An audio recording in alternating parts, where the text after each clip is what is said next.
All right, so hi, my name is Adam. I'm part of the core developer team of PyTorch, which is sort of a framework used for training machine learning models. Let's start with why. So there are all these other frameworks in the sort of deep learning and machine learning landscape, and so that's a good question. So the most important division between these frameworks, it's in here is like a left column and the right column. So they're sometimes characterized by define end run frameworks or static graph frameworks, which are on the left, in here, and then there are also the define by run. That's the terminology introduced by Chainer, and also they're called dynamic graph frameworks. So PyTorch belongs to the second category. I won't really be going into the differences between frameworks in the other category because I simply don't have time for this. I will only sort of explain why this is the sort of more classical approach to doing machine learning frameworks. I'll explain the difference between these columns. MXNet supports both, but recently they pushed a lot. They pushed a lot of work into Gluon, which is a PyTorch-like interface to MXNet. They also had an imperative backend before, so that's why I decided to include it in here. But it could be somewhere in the middle. So that's so for the left column, I'll be using TensorFlow as an example. So that's how you would write your code in TensorFlow. So you, of course, import the packages. Then you define variables. Like all TensorFlow implements its own sort of virtual machine that executes all of your computations. So in here, you define the variables, which are the data blobs that will live along with your computational graphs. And also you define placeholders, which are empty places in your graph where you'll be fitting input data and targets. And so the programs usually have two parts. In the first part, you just declare the computation. So you do it only once usually. And when these lines are executed, actually nothing is run yet. It's only that in the background, the framework constructs the graph, so in some internal representation. And then also you derive the gradients, and you also put the update rule for your model inside the computational graph. And then there is the actual part that does the computation. And this is a for loop, and for this you simply use the graph that you constructed before. You take the data from somewhere, you feed it into the graph. And this is like a completely separate virtual machine from Python. It's Turing complete. You can declare loops symbolically and have them executed there.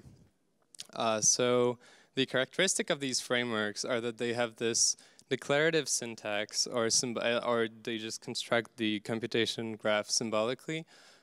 They have this custom virtual machine that interprets the graphs you construct. They need you to sort of give them the whole computation you'll be doing up front. They need complete information, which has two benefits. One of them is that it's really easy to serialize such graphs because we have complete information contained in this, so we can just dump it in some format to disk and then load it on another machine, and it's exactly the same thing. And also it's easy to optimize just because you see everything from the beginning, even before you start running. So the three things, the first things, we didn't really like them. So PyTorch is, like a lot of people in PyTorch community are researchers, and we really believe that these aren't very suitable for this kind of usage. So the problem with declarative and symbolic syntax is that the actual line where you make the error is very far from the place where the error is actually raised. So you spend a lot of time sort of correlating the errors you get from the virtual machine with your actual code, and yeah. And also custom virtual machine, this also is linked to these errors. But also once you make the error, like if your code is just in Python, you would use PDB or just print statements to see what happens around your code. If you have a custom virtual machine, which is implemented like in C, C++, you probably just need custom debugging tools, which is additional overhead to debug. And these are extra tools to learn, so it hurts productivity. And the last thing is we don't really want the end to know everything up front. So there are some models that have such dynamic structure that it's really hard to represent them in this framework. So we really wanted to sort of integrate with Python natively so that you can just use regular control flow statements that you have in Python without like symbolic, like if you want to iterate over trees in TensorFlow and like collapse trees with some network, that's really hard. So in PyTorch, the same snippet would look like this. I will be going over the API later. So you just declare your weights, and then you just have your regular Python for loop where you create the data. These lines actually run the computation, so if anything happens, the stack trace will point you to the line where something breaks. This is very similar to NumPy that you surely know. Then we have an automatic differentiation package that I'll be talking about later. And then you have the update rule for your network and some gradient management. The things we're really focused about is minimizing mental overhead that you have to put into work. So we really don't like high-level abstractions, and we really want to keep things simple so that if you use one of our library functions, you should be able to imagine how it actually works internally. We don't really want to have very magical APIs. So PyTorch is like the front end itself is new, but the whole back end is coming from LuaTorch, all the math functions. So yeah, I was previously using Lua. And Lua ecosystem is extremely small, and so like if you want to load an audio file, you better know some C and like write your own package for this. In Python, we don't want to do that. We want to integrate natively. Also, we want to allow these freeform models, and we're extremely focused on performance. We really want to keep it very fast and match or exceed performance of static graph frameworks. So PyTorch, first and foremost, is an ND array library, very similar to NumPy. So to live up to the hype, we of course had to call them tensors. But yeah, basically these are like NumPy ND arrays. You have regular Python operators. You have support for NumPy basic and advanced and most of advanced indexing. You have broadcasting. A lot of math functions are supported as methods, and also in this functional form. PyTorch users love modifying things in place, so you also get these methods. If something modifies the thing you call it on, it has an underscore at the end, so it's really easy to see that. Also, these methods can be chained, so you can like do uniform, which samples normal data, then you sort of add, multiply, do something else, apply sigmoid, and you sort of have a chain of in-place modifications that you can declare like that. Of course, you have also typecasting. For other tensors, by default, these are float, not double, because I'll get to the reasons later, and of course, pre-printing. But yeah, that wouldn't be really different from NumPy if it wasn't that we really use a lot of GPUs to train machine learning models. So PyTorch natively supports GPUs. So to do computation on GPU, you just call the CUDA method of the tensor, and this will actually transfer the data to the GPU, and then the API of that object is exactly the same. You just do operations as if you did on NumPy arrays or on CPU tensors, and then if you print, this will transfer the data back, or like if you can use the CPU method to transfer it back, and so that then like the GPU and CPU synchronize because they run asynchronously. And you can actually see the data. If you print the CUDA tensor, it will actually tell you that it's not torch float tensor, it's torch.cuda.float tensor, and it's in GPU 0. And of course, we support multi-GPUs, so for CUDA, you can give it the device ID you want to put it on. GPUs are numbered from 0 in your system. Also, the code always executes in a context of one of the devices, so you can change that with a context manager. But even if you're in a context of different device, and like C is in here on GPU 0, on GPU 1, here we're in a context of GPU 0, this will automatically switch the GPU for the time of when you run the code, so you don't have to like worry about context management too much. But yeah, getting back to the Python integration, so we really wanted to finally use some packages written by other people. So this is why we have a NumPy bridge. So you can so in here we construct a tensor filled with ones, and then if you call the NumPy method, you will get the ND array with the matching type and exactly the same contents. And this is like extremely efficient, and it's completely independent on the array size. So this costs like 0.5 microseconds per call.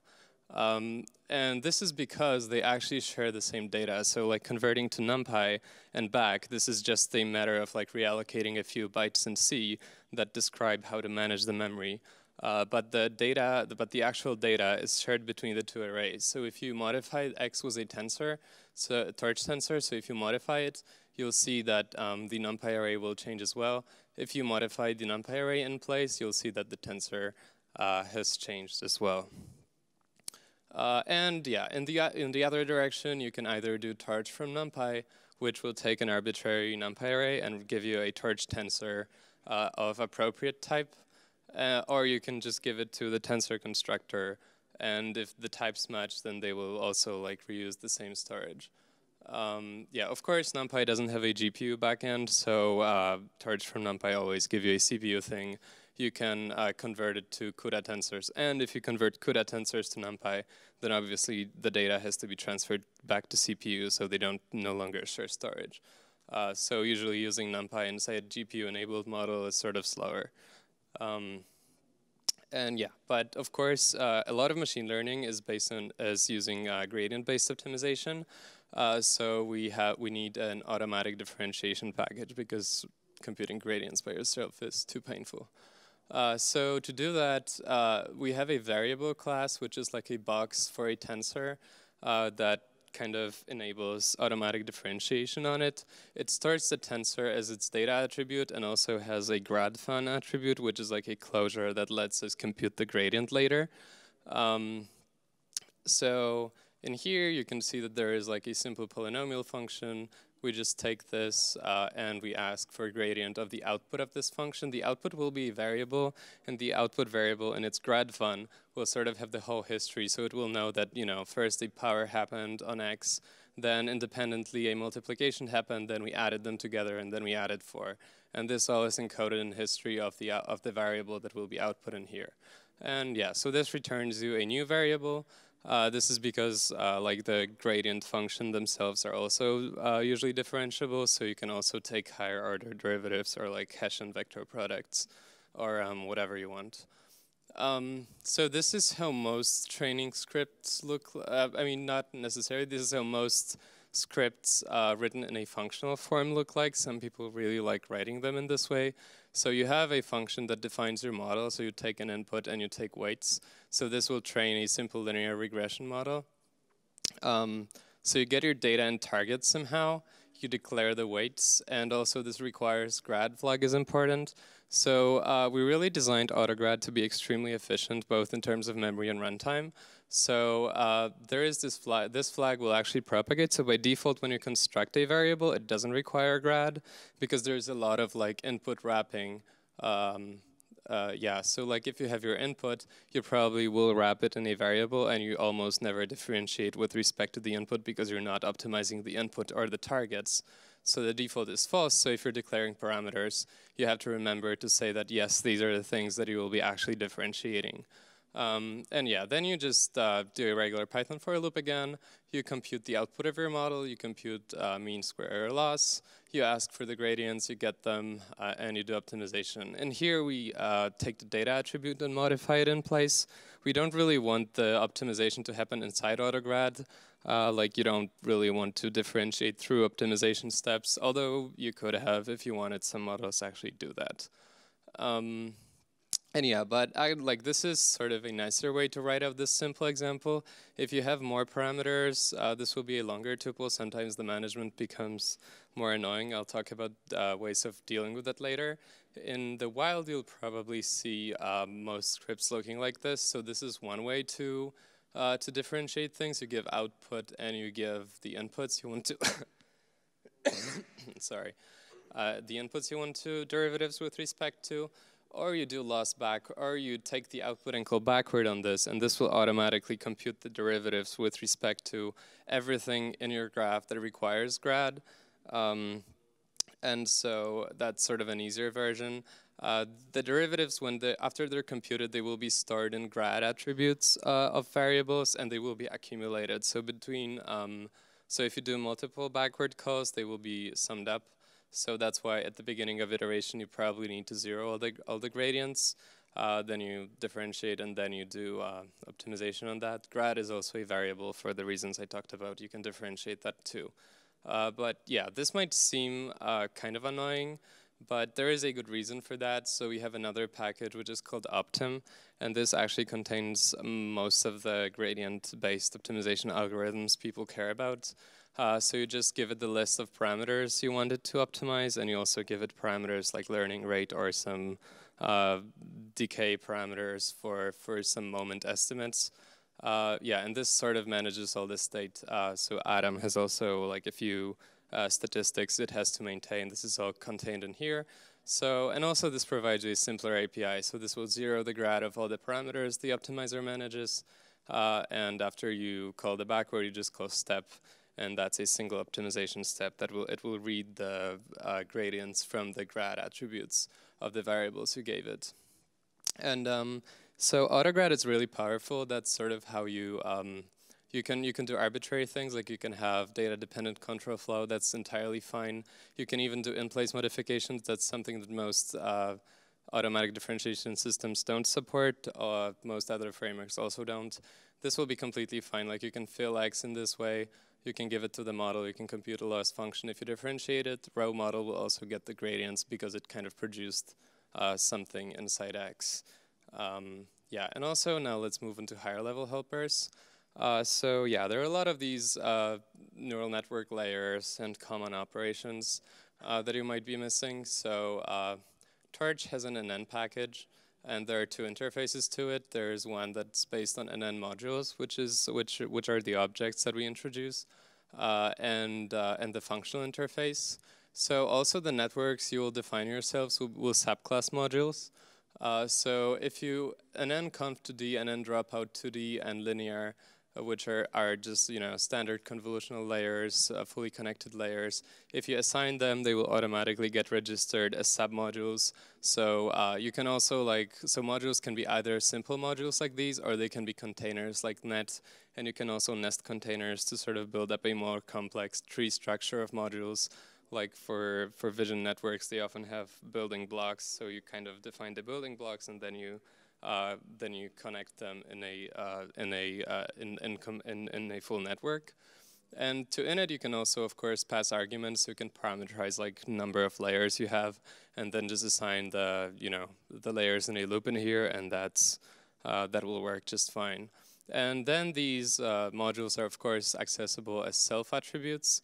The functional interface is it just holds no state. So the reason why you want to probably create dropout as modules is to sort of avoid passing this training flag to dropout, because you don't want to drop out at evaluation time. And yeah, so if you connect up modules in this tree structure, all the state management and device management is handled automatically. Otherwise, you sort of have to write this code to handle it. But some functions are simple, like ReLU or maxpull. They don't depend on that. So like a rule of thumb that we recommend is to use modules for stateful things, because it's much easier to manage state this way. And for functional things like activation functions, use the functional interface. And yeah, and then you can use your, there are helpers for iterating over parameters. So you can do you can sum the number of parameters to get the total in your model. We have utilities for serializing and deserializing the models. You can switch the eval and train. All this recursively traverses the tree. You can change the data type to half, or to double if you want more precision during your training, because you have an unstable model. You can also zero the gradients this way. You can send it to CUDA. We have a data parallel and distributed data parallel helpers. So data parallel only works within a single machine over multiple GPUs. Distributed data parallel works across, possibly across multiple processes. So when you give a batch to one of these modules, it will automatically split it into as many chunks as you have GPUs. It will clone the parameters of your model. It will execute them in parallel on all GPUs.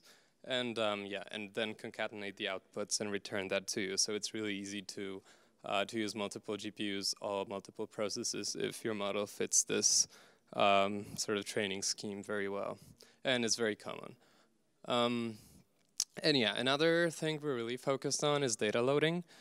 So in PyTorch, we have a standard way of writing data sets, and we really sort of give that to community, and we were really amazed because now we have vision package and text package, and these are all the data sets that we support natively. Like, you just download the package and you have all the data loaders and everything there. So you don't really have to spend time. If you're doing research and using these for most common data sets for benchmarks, you just use a few lines, and that's enough. So there is really a lot, and people are still sending pull requests with new data sets. We're merging them actively.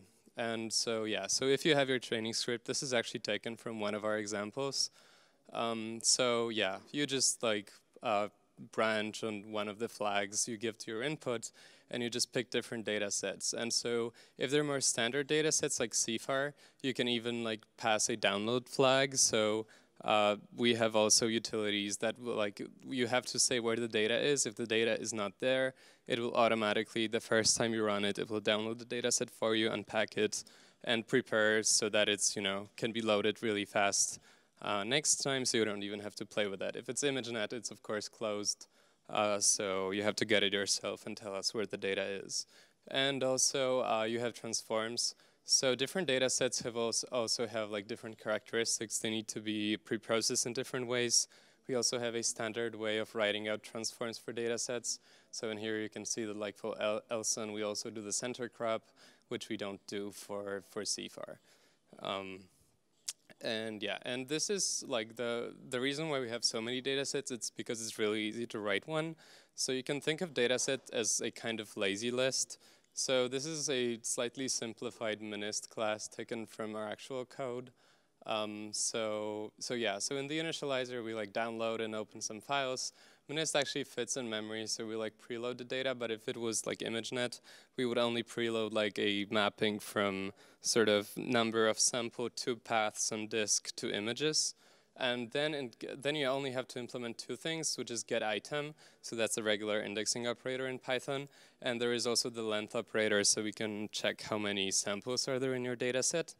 And yeah, so then once your data set is asked for a sample with some index, if it's MNIST, we just slice it out and return it and transform it and return it. If it's like ImageNet, this is the place where we would actually load the image from disk and return the image. So this doesn't have to be particularly fast because we also have like a star of our data loading API. This also was ported to Gluon lately. So there is a data loader class. This just accepts a dataset object as the first argument, and this does a lot of things for you. So this will automatically parallelize the loading across the number of workers you have. So this will spawn multiple processes to deal with that for you. It will do the data batching for you. It will do the shuffling for you. It can also page lock the memory, so the transfers to CUDA are faster and can be potentially asynchronous as well. For that sort of more an advanced feature. And yeah, and if you have like, this is for the sort of simple sampling scheme. If you want like hard negative mining or whatever, you can just write your own sampler as well in here, which tells like, which is expected to be like a stream of indices for the data loader to load the data. So this is where you kind of do the processing to find the hard samples for your model, and the data loader will automatically load them in correct order. And then you just loop over it. This will, every time you start a new iterator, this will spawn more processes, and reshuffle your data set. So yeah, that's how data loading works. And also more of Python integration. So a few days after our release, Brandon Amos, who's a PhD student at Carnegie Mellon University, he tweeted this, like, why PyTorch layer creation is powerful. Here's my layer that solves an optimization problem with a primal dual interior point method. So he used this classical optimization algorithm, really dense in linear algebra. He embedded that inside the model and sort of could run optimization on some variables inside his model as well. They released that as a package, so you can use that too. And yeah, and also sometimes there are functions that that are available in other packages, and you would really like them to work with AutoGrad because you really care about. So say that this is a simple example for like normal probability density function, but you can imagine something more complicated. I don't know. You have your favorite FFT library, and you want to bind it. So to do that, you just write this function class, which has two static methods that define how the operation is performed and then how to compute its derivative. And so I won't be getting into details of that because I simply don't have time. It's a really short session. Then you just take the apply method of this, and you can treat that as a regular Python function that can accept x as a variable argument. You can also give it non-variable arguments in here. So here we take like a equally spaced points between -5 and 5. We take the probability density function, we differentiate it once, and then again to get the second order derivatives, and we can plot that, and we get the first the function, the first order thing, and the second order thing, and yeah, so that works natively. Of course, if the package doesn't support GPU, you'll have to take care of like moving the data back to CPU in here, and then back to GPU to maintain the data type. And yeah, another important thing for some people who aren't researchers, some of you might care about deploying models. So Facebook, who's really actively maintaining PyTorch, partnered with Microsoft. They released a format for neural networks called Onyx. It's a package you can install. There's a one-liner to export your model to Onyx from PyTorch. It only supports model with static control flow now, unfortunately, both the limitations of Onyx and our current tracer. And then you can run this on Cafe2 CNTK. And a few hardware vendors also pledged their support for the format, so hopefully soon on some custom hardware as well. There's also distributed. I don't have time to talk about this, unfortunately. And the next steps of the library. So as I said, we're really crazy about performance. We spent a lot of time working on making autographs blazingly fast. So we started from the levels where AutoGrad was like 10 times more expensive than doing computation on tensors. Right now it's less than 2 times, so it's like 1.8 microseconds for a tensor method call compared to 3 microseconds of AutoGrad tensor core. We're really spending a lot of time in profilers now putting it down. In the future, we'll be merging variable and tensor because the operations are simply so inexpensive that we can do this, and it will make life a lot easier because you won't have to wrap everything in variable all the time. And yeah, and another big thing is you might have seen Gluon. We're also working on a sort of just-in-time tracing compiler for models. So right now it's, so that's the actual name of the function, just don't use it right now if you download the master version. It's really experimental. We're only evaluating it a subset of models.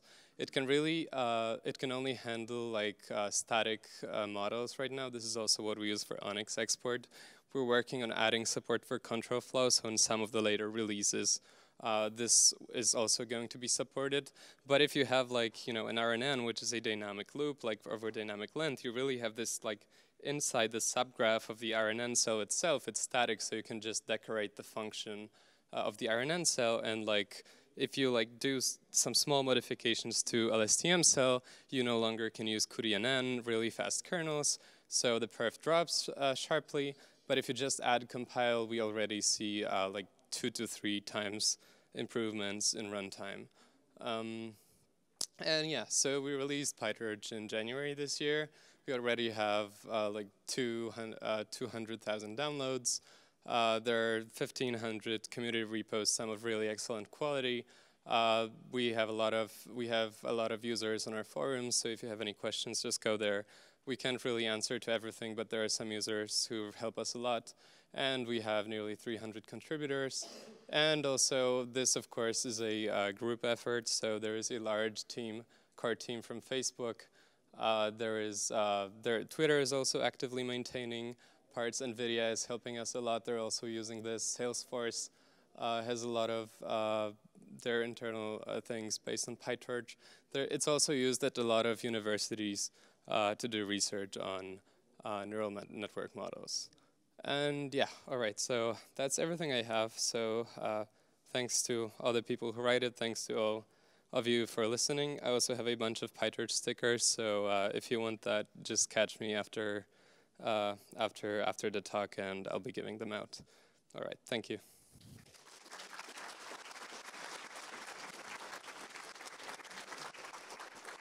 Thank you, Adam. Just some questions. I'll open up for a couple of questions.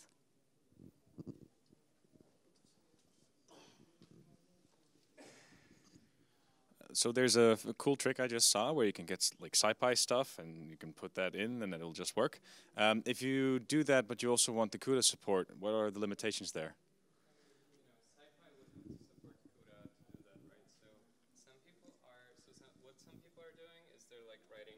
Simple CUDA kernels as strings. And there's like NVRTC, which can compile this from Python and like return a callable, and you can bind this.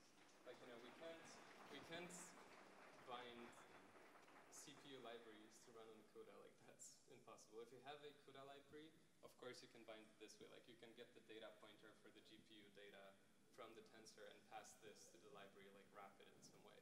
But you can't expect SciPy to support CUDA, obviously. Any other questions?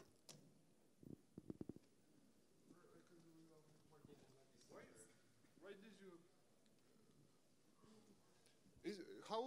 How much of PyTorch is based on Torch?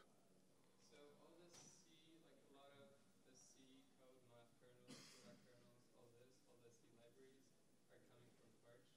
Then we rebuilt the whole front end, like all the Python interface obviously had to be written.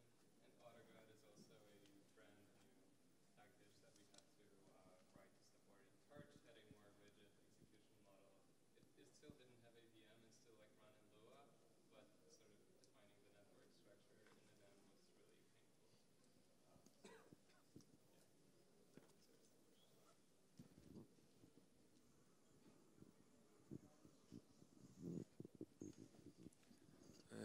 Hi, if someone wants to contribute to your project, where are the places someone can start? So I would recommend to start with issues. Just go to the GitHub page. It's like github.com/pytorch/pytorch. Then you can go to issues. Some of them are more complicated. I actually thought about like GitHub added the support for like good first issue labels or something to promote them. So yeah, I actually wanted to go over and pick some issues, so it might happen sometime soon. If not, just scroll over the list. Maybe you'll find something that looks like as a good thing. Like probably don't debug segfaults and like integrations between other libraries, but like big new feature requests or something. Then just comment there and we'll like coordinate. We can help you with. But what would you recommend for the beginning? Writing some kind of data loaders or? Sort of as not to contribute to the library. No, yes, contribute to the library, but where to start for the people who don't? The library is large, so it depends on kind of what is interesting for you. You can be extending the API. We are starting to get like right now. Probably the easiest part is we're getting a distributions API where you can like parameterize distributions, sample from them, sort of like TensorFlow distributions. So this is really incomplete right now. It got only merged yesterday. So if you want to, there's a lot to implement there, and it should be good for newcomers. Okay, thanks.